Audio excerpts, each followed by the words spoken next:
ora and welcome to From the Ground Up. I'm your host, Hiraina Tangiora, and I'm a lecturer and a PhD student here at Lincoln University. This week we're doing something a bit different. The mic's gone full circle and one of our first guests, Dan, is going to be leading the kōrero with me answering the questions. So, over to you, Dan. Thanks very much. I'm sort of excited to be here with you, Hiraina. A few things that listeners might not know about Hiraina. She has come from a background of Zespri and MPI, and now she's at Lincoln. She's a passionate teacher and researcher. She is making a real impact so far in her time here. When she's not studying or researching or teaching, you'll find her hiking, running, and lately she's got into making homemade bagels. So, it's great to be here asking you a few questions. Thanks, Dan. So firstly, can you tell us a bit about yourself and why you're studying here at Lincoln? Sure thing. So, ko Hiraina Tangiora tōku ingoa, he uri ahau no Ngāti Kahungunu me rō mai wahine, kei te whare wānaka o Aoraki o e mahi ana. I'm Hiraina. As mentioned, I'm a PhD student and lecturer here at Lincoln University.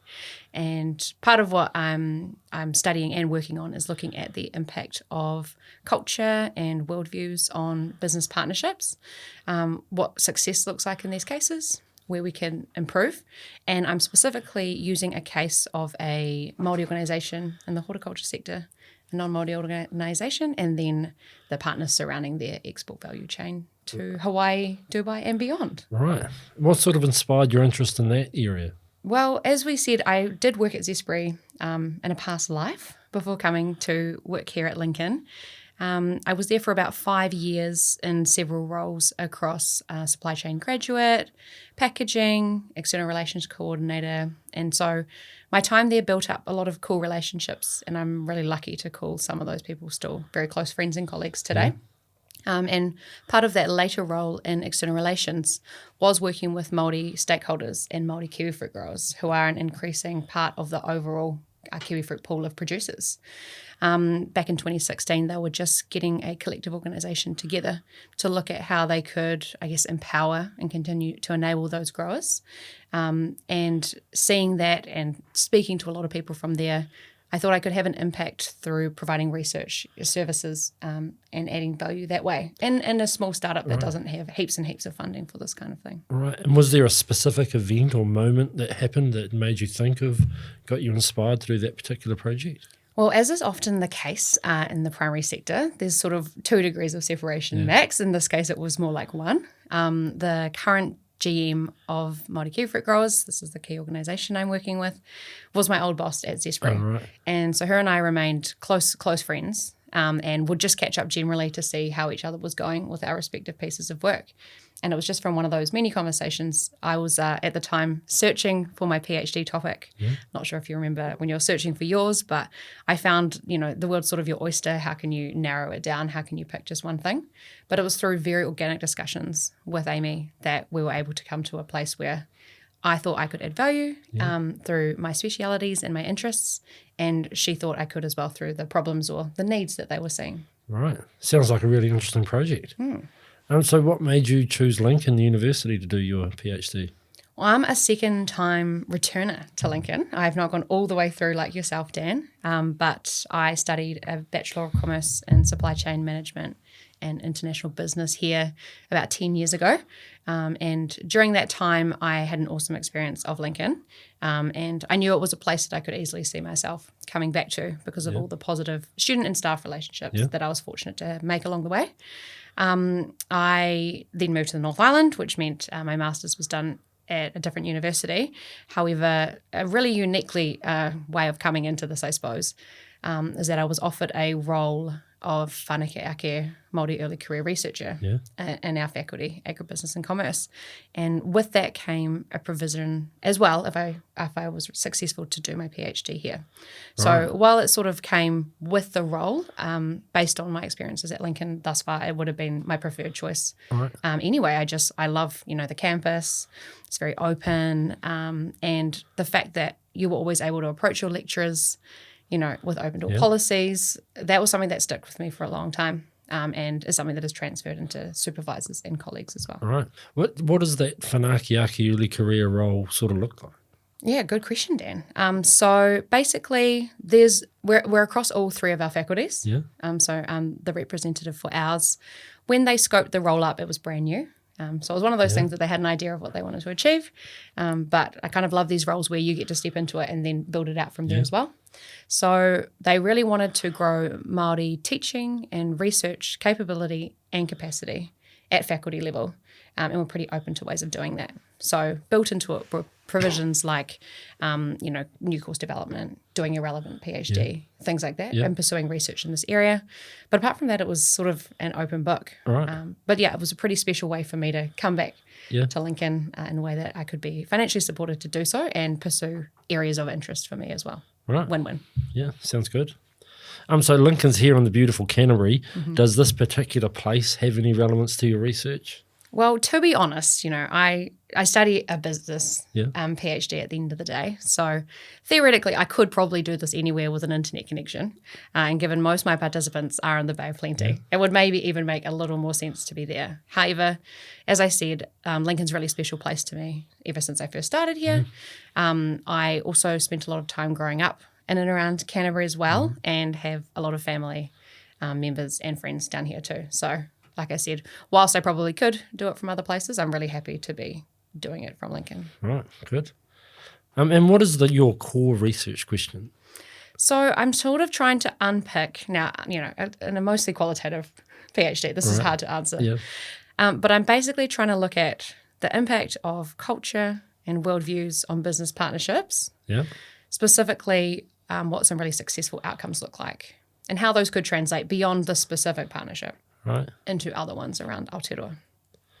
And when you say successful outcomes, that in itself is probably takes quite a bit of quantifying or describing. Yeah, it's very subjective, obviously, what success looks like. So part of my PhD challenge, which is not a bad thing, is separating out partnership characteristics.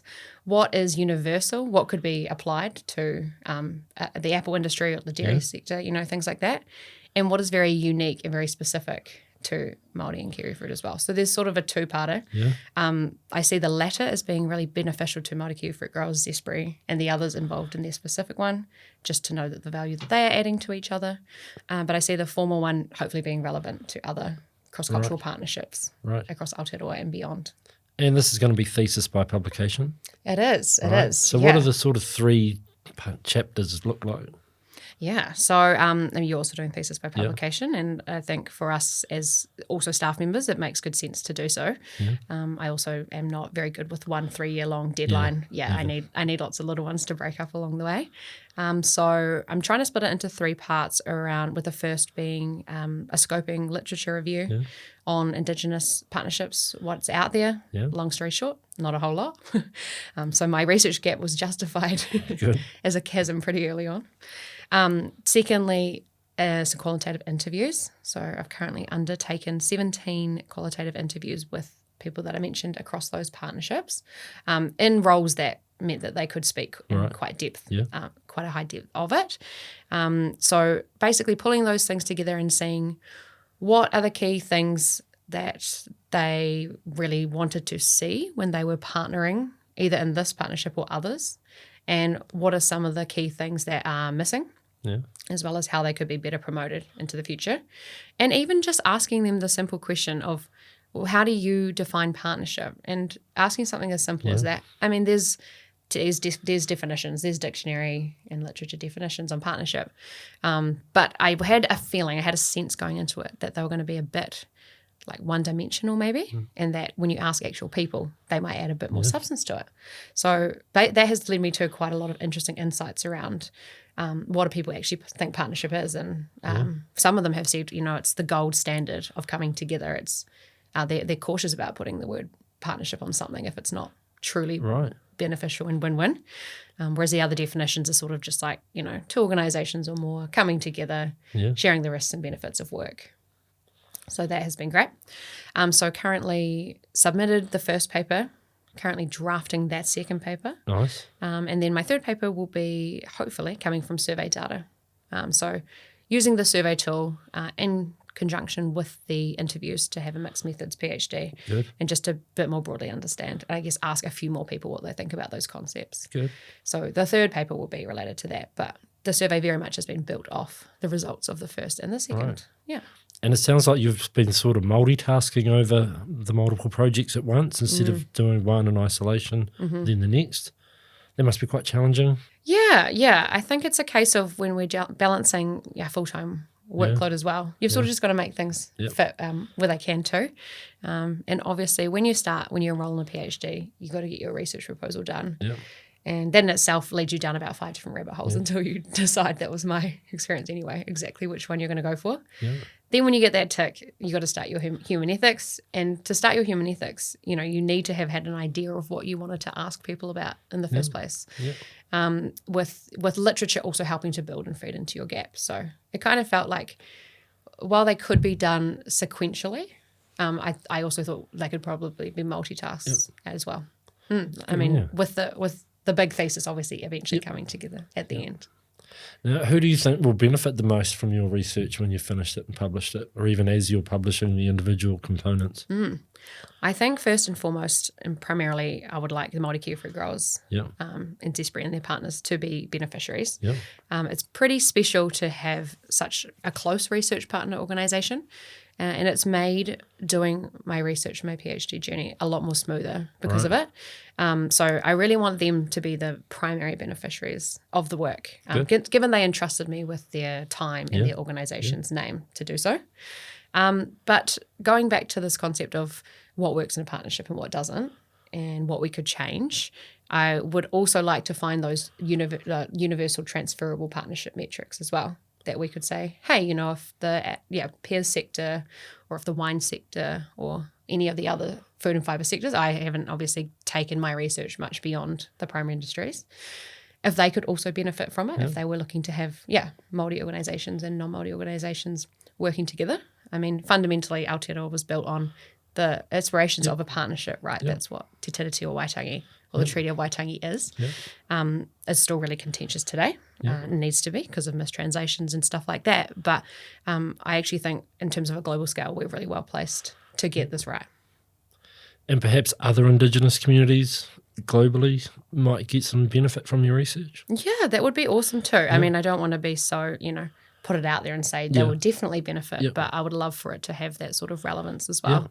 In my literature review, obviously there wasn't enough in New Zealand, so I had to go for the full global scan of available literature, and that still didn't turn up heaps and heaps in the domains of general partnerships, Indigenous knowledge, and agribusiness. They were still very limited. So I can see that, if Indigenous partners and researchers overseas were interested, I could see us working together, or them hopefully gleaning some insights. And as a good researcher, you've been going to conferences related to your research, and you're probably starting to build some connections, and that might help you distribute it out to those relevant people when it comes to publishing it. Yeah, definitely. Being a good researcher, means all these hard things like going to conferences. But I've been fortunate to go to 3 since beginning. And to be honest, Dan, what I have found is that Indigenous business or Māori business is still quite under-researched. So I often find, 3 or 4 others sort of linked to my area when I go to these sorts of things. But several of them I am pursuing longer research with as well. So, it only takes knowing, a few really good connections that you get along with to then, who knows what will happen in the future. But, wouldn't have met them as fast without things like conferences for sure. And do you think that most Indigenous businesses face problems that are sort of unique to them, or do you think some of those problems are sort of universal? Like across Indigenous contexts? Yeah, I think there's some shared challenges there for sure.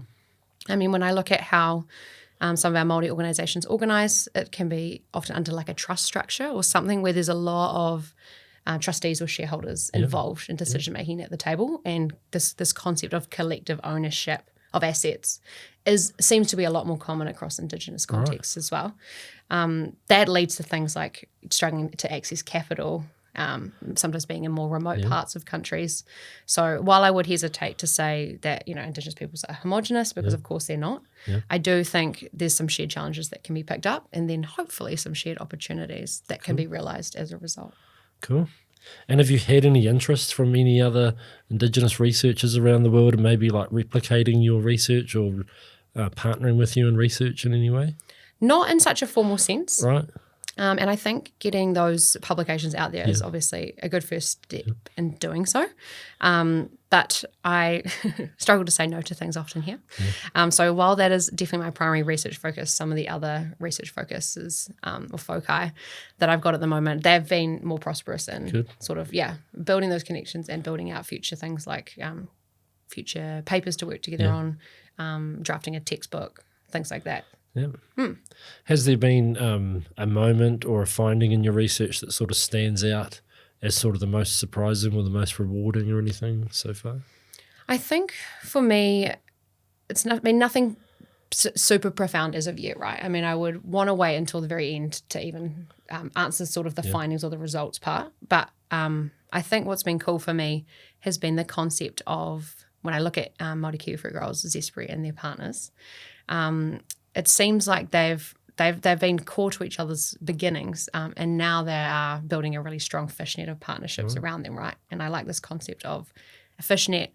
You know, if you cut one of the wires, the whole thing still holds, but if you just had a fishing line, then it would break and crumble. So I like this idea of that, and I've honestly just enjoyed reconnecting with people that I already know, and then meeting new faces along the way too. That's sort of part of the reason I like qualitative research is because you actually get to spend time with those people. Yeah, interesting. What about when you've finished your PhD research? What do you sort of see yourself doing in the research space after that? Well, like you, I'm super lucky to have a role here, which is obviously a big part of getting a PhD is often to work in academia, if that's your pursuit. But finishing the PhD also sounds like a really daunting goal as well. So on the other side of that, obviously, would love the chance to engage in further research, depending on what I find. Really getting more and more involved in our faculty work here, and then also looking at bringing up other students as well through the undergraduate and postgraduate pipelines to hopefully also get interested in this area.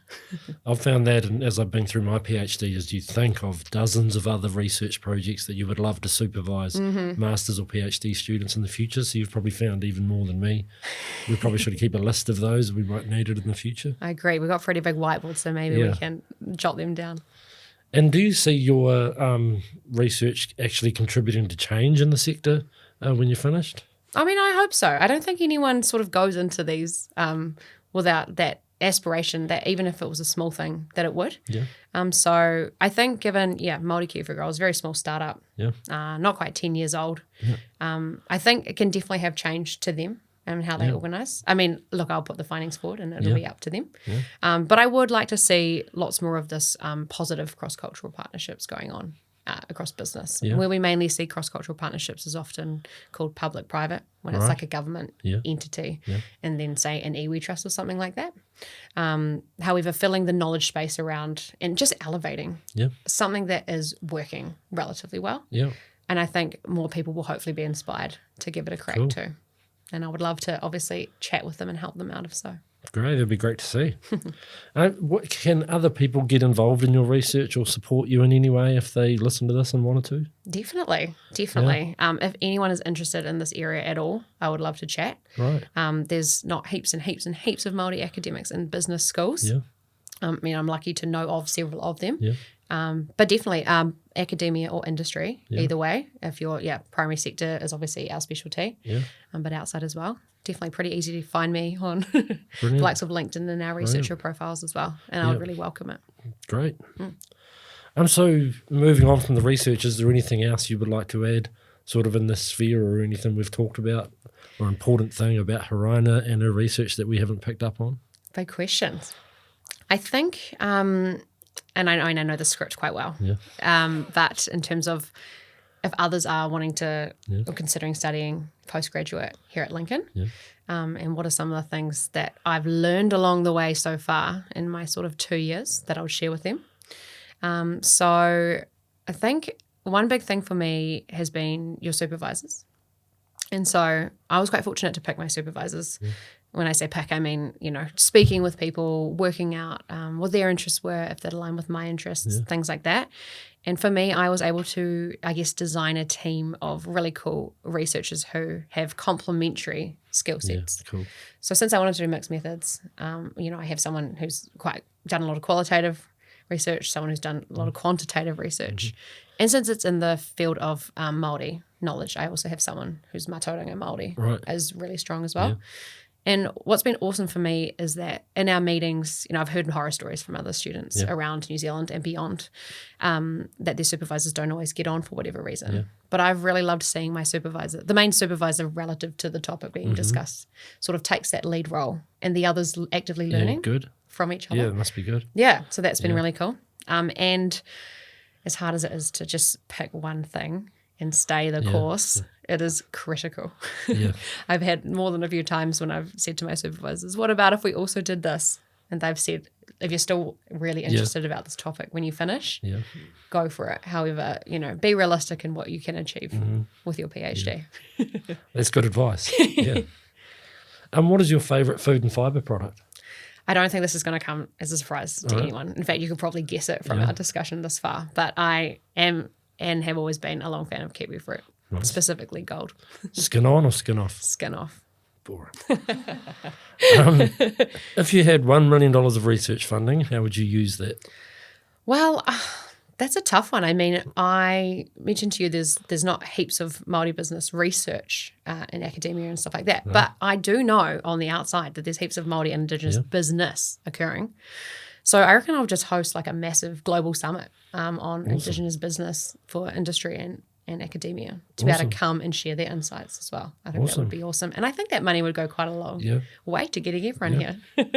But how would you attract people to that? Well, I mean, I guess if you could say that it was funded, then that would probably be quite attractive. We don't usually have an issue getting people to want to come down to Aotearoa, bottom of the world, beautiful country, obviously. But yeah, having had the fortunate opportunity to travel to North America a couple of times in particular, working with First Nations and Native Americans over there, probably just disseminating through. I mean, this is very much the Indigenous way of connections, right? And whanaungatanga. Yeah. So yeah, probably just snowballing it out from there. Cool. Happy for you to post it on your socials too, if you like. Thank you, Hiraina. It's sort of been a really interesting chat. I know we've worked together for quite a while and I've always sort of wanted to understand your research a bit more. So it's been quite insightful. And it's also been nice to sit in your chair, and my hat's off to, you doing this podcast regularly. It is actually quite tough. So yeah, I'll just hand back over to you. It is your podcast, and you can wrap this up. Thanks so much, Dan. Funny, though, I always thought I had the easier job sitting in that chair than this one. So I'm happy to give this one to someone else as well. A big thank you to Dan for flipping the script and interviewing me today. This has been From the Ground Up. Thank you so much for listening. This is the final episode for the time being, but keep an eye out for our future kōrero. If you enjoyed today's episode and you want to hear more about postgraduate research and the people behind it, don't forget to rate, subscribe, and share this podcast with your friends.